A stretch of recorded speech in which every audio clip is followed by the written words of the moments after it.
He controlled everything in my life. He lives off of the radar.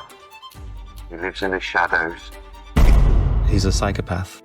Robert Hendy-Freegard, otherwise known as the Puppet Master, is one of the most dangerous con artists of this generation. Robert became an active con man in the late 1990s and early 2000s, at a period when the Irish Republican Army posed a threat to British society. In the early 90s, the whole nation was kind of wary of the fact that the Irish Republican Army had declared war. Robert found himself working at a pub during this time in the small town of Newport.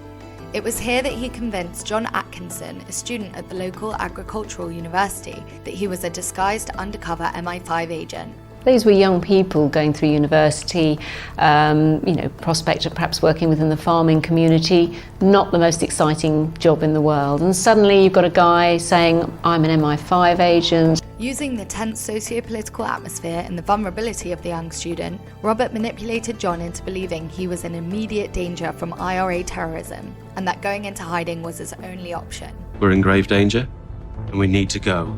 Now.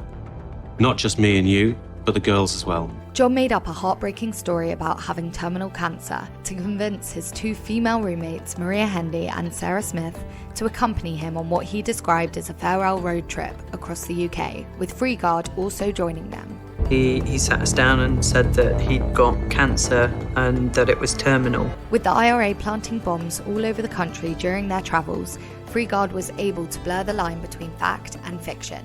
He disclosed to the women that they too had become targets of an IRA conspiracy and must sever all ties with their families to ensure their own safety. They probably felt that they had to believe it, that it was so bizarre that it couldn't be anything other than true. Why would anybody go to those lengths? Under his coercion, John, Sarah and Maria had to assume new identities, and over the decade that followed, he subjected his victims to unbearable physical and psychological abuse. They lived in isolation, working low-paid jobs and handing over their earnings to Freegard under the guise of protection. This left them with hardly anything to live on. John was ordered to get a job as a barman, and Sarah worked in a chip shop.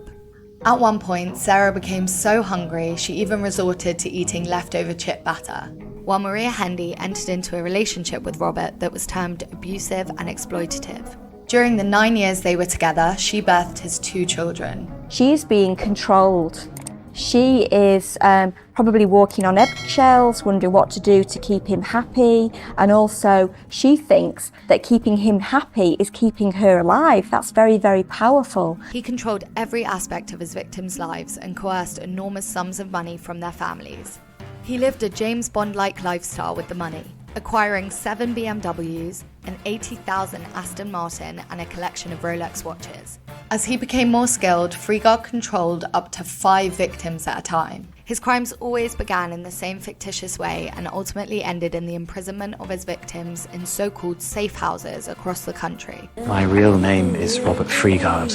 I am an officer in the British Security Services, MI5. One day, his crimes crossed international borders when he met Kimberly Adams, an American who had relocated to London for her career. Taking advantage of the post-9/11 atmosphere, Freegard's MI5 persona blended in seamlessly. After proposing to Kim, convincing her to become a spy, and extracting significant sums of money from her parents for supposed spy school, they disappeared without a trace. He changed her appearance. He told her that sacrifices would have to be made. He told her that contacts with her family would be limited.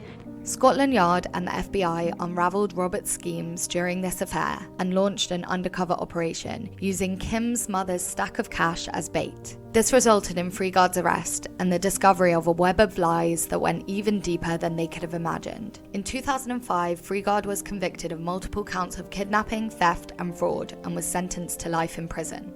4 years later, though, the kidnapping conviction was overturned on the grounds that no physical force had been used. Following his release, he resumed a life of crime, this time targeting Sandra Clifton, a single mother of 2. Mum, if you are watching this, it doesn't matter what we've been through. We still love you and we want you back in our lives. As a result of his early release, her 2 children didn't see their mother for 7 years. Clifton was reunited with her children last year after they tracked her down through the Netflix docuseries The Puppet Master, which exposed Freegard for all to see. In 2023, justice finally caught up with him as he was arrested on attempted murder charges in Belgium in September. He's now in custody in France awaiting trial, but the police suspect he has left multiple other victims in his wake.